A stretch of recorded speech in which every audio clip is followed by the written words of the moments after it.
Agora eu vou pedir ao meu companheiro Sérgio que dê a sua mensagem aos companheiros desse momento. Muito boa tarde a todos. Quero agradecer a grande honra e distinção da escolha do meu nome para participar desse debate aqui. Professor Miguel Baldez, professora Vitória, vejo aqui o professor Fernando, colegas de luta como o professor João Castelar, desembargador Baldez, vejo aqui meu candidato André, todos, e dizer que isso aqui para mim eu estava falando com o meu professor, é uma forra gostosa, porque eu estou aqui falando com o meu professor de Direito Constitucional, né? E o que mais pode querer aquele aluno que começa ali, Direito Constitucional 1, que um dia possa estar ali do lado do professor, né? Falando, dando o seu recado também. Então, agradecer realmente essa grande oportunidade que está sendo dada para mim. Dizer como fico feliz em ouvir as palavras do professor Leonardo, de distinguir dentro do Ministério Público uma alma caridosa, uma alma boa, uma pessoa do bem. Nós que estamos acostumados a brigar com o Ministério Público, porque somos advogados e fazemos disso uma profissão de fé, então temos sempre essa relação dialética e conflituosa com o Ministério Público. E dizer que, como advogado, como cidadão também, eu lamentei profundamente a decisão da chefia do Ministério Público em se meter nessa tal de SAVE. Porque se o Ministério Público é fiscal da lei, é fiscal da Constituição Federal, e eu pretendo mostrar aqui que não há nenhuma dúvida com relação à ilegalidade dessa comissão. Os atos praticados por esta comissão são atos espúrios, passíveis de anulação dentro de um sistema de devido processo legal. Nesse sentido, eu acho que eu descobri o que quer dizer save. Save vem do inglês. Save, de salvar. Salve o meu mandato. Faça alguma coisa, estão na minha porta. Alguém tem que me salvar. Aí vieram save. Save quer dizer isso. Para mim, me parece que save, então, parece com isso, né? Bem, se tem tanto problema com identificação, mas quando eu vim para cá, com meu querido amigo, antes aluno, hoje meu sócio, Diego, eu vi vários policiais sem identificação.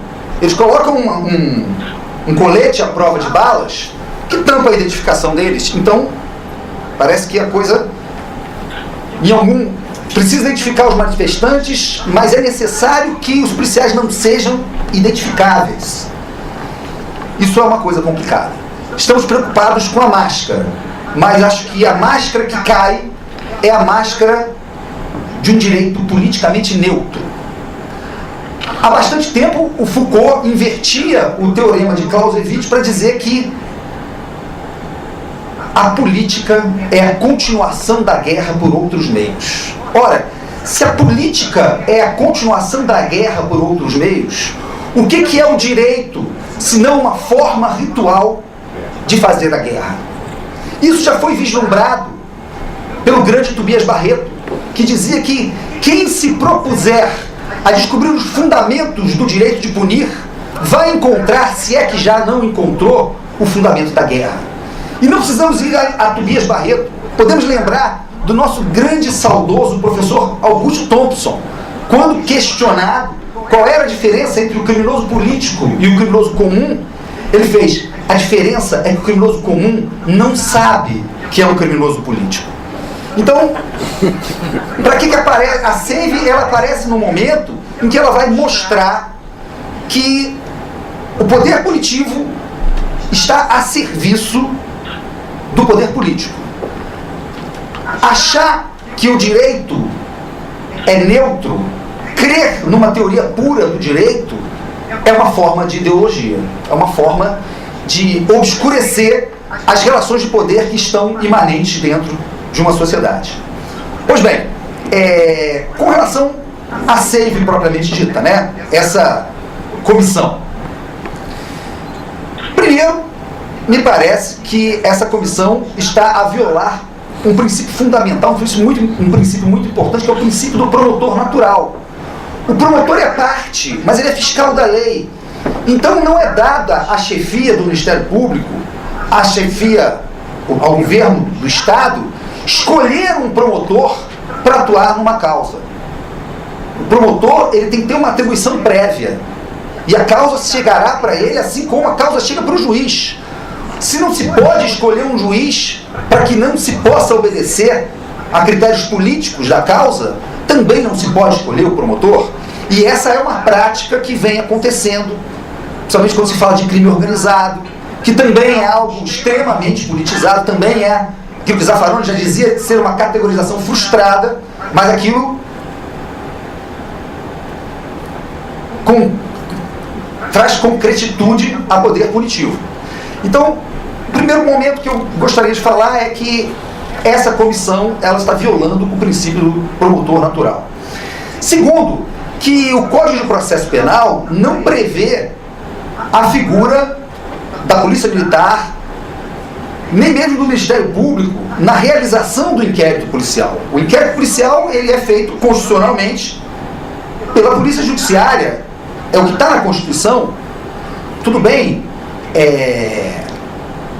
a PEC foi rejeitada, mas ainda não há uma lei que regulamente o poder do Ministério Público de investigar. E muito menos o poder da Polícia Militar ou da Secretaria de Segurança Estatal.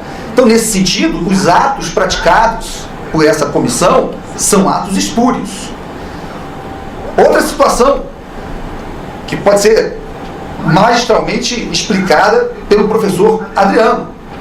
Ele explicou que quando a Constituição define atribuições legislativas, o faz de maneira vertical. E a atribuição legislativa para legislar sobre o processo penal é da União Federal. E tem que ser legislado por lei em sentido formal, não por lei em sentido material.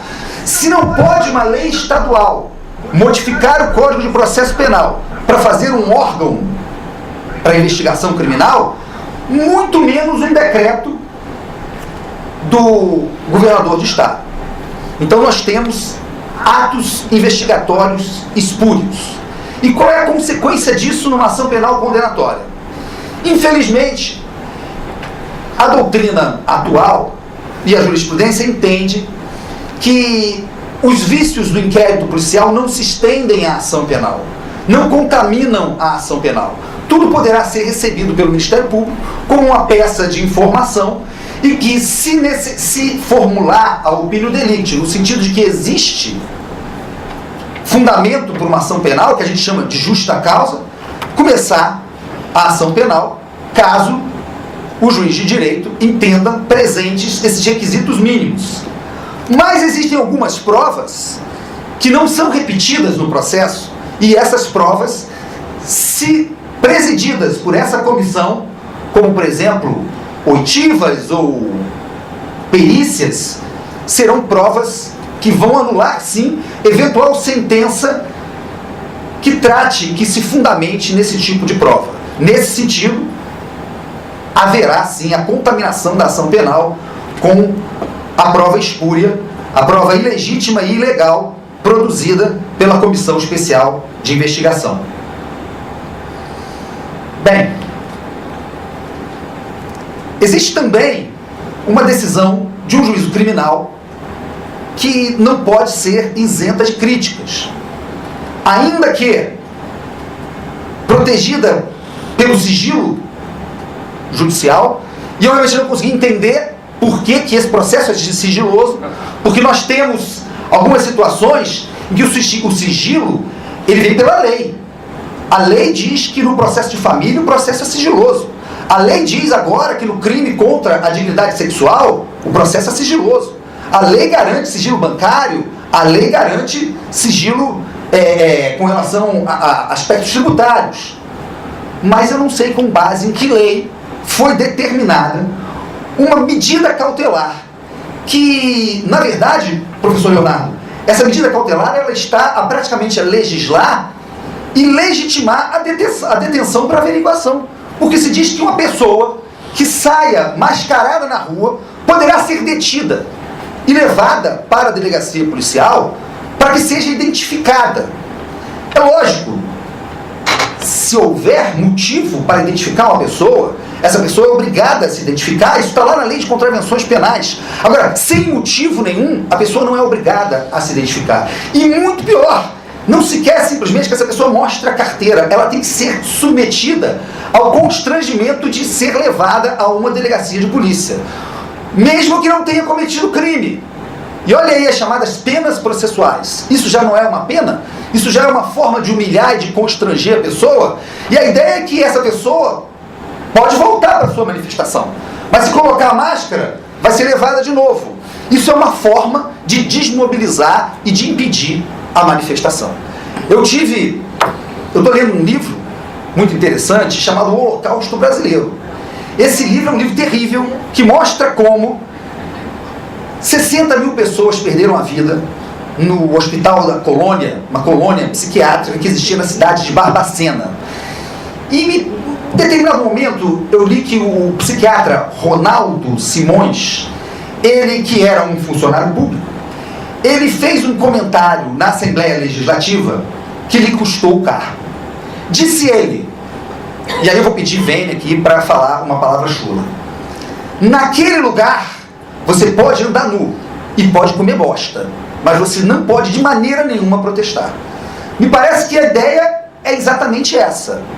Você pode andar nu e você pode comer bosta, mas você não pode protestar. A ideia é exatamente criminalizar um movimento que é um movimento legítimo, que é um movimento que está respondendo a um modelo de Estado neoliberal que faz a coisa pública se tornar privada.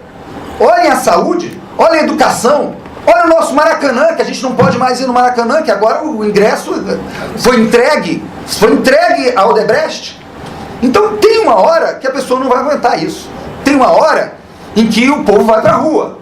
E quando o povo vai para a rua, em vez dos poderes constituídos entenderem esse recado e procurarem melhorar a situação, como diz o professor Baldez, é porrada.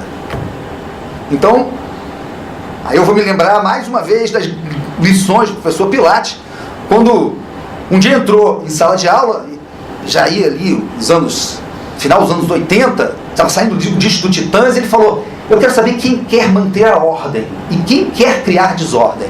Então, me parece que essa comissão, a única salvação que essa comissão tem é identificar os policiais infiltrados e submetê-los a um processo penal. Aí sim, talvez, de uma forma que não vai deixar de ser espúria, essa comissão passa a ter algum tipo de legitimidade. Agora, querer usar o tacape estatal contra a legítima manifestação popular e não fazê-lo contra os evidentes excessos de poder do Estado na contenção dessas manifestações populares, isso eu acho absolutamente absurdo.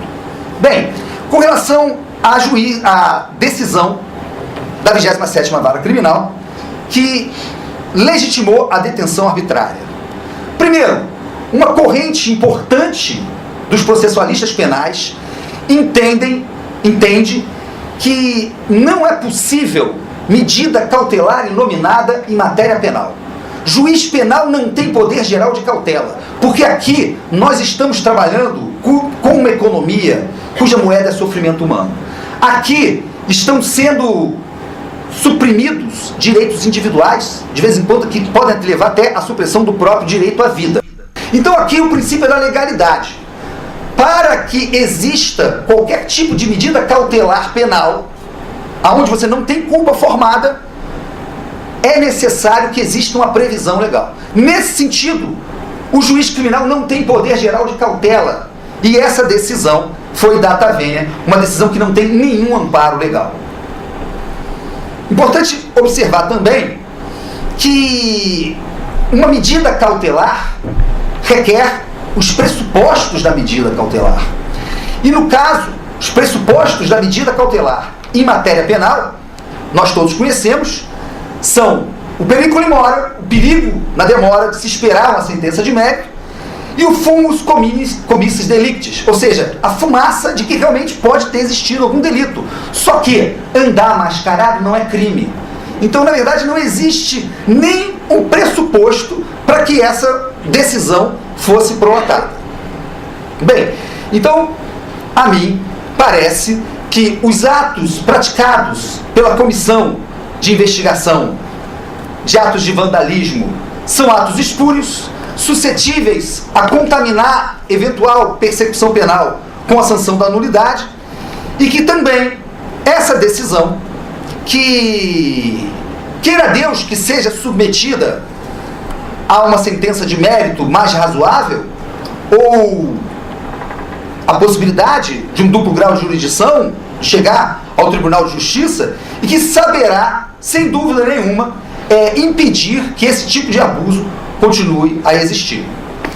Bem, já vou terminando aqui, no sentido então de me colocar absolutamente contrário a esses atos, e de analisar junto com vocês como esses atos, na verdade, são atos travestidos de juridicidade, mas que na verdade são atos de Estado, atos de poder, pura e simplesmente. Muito obrigado pela atenção.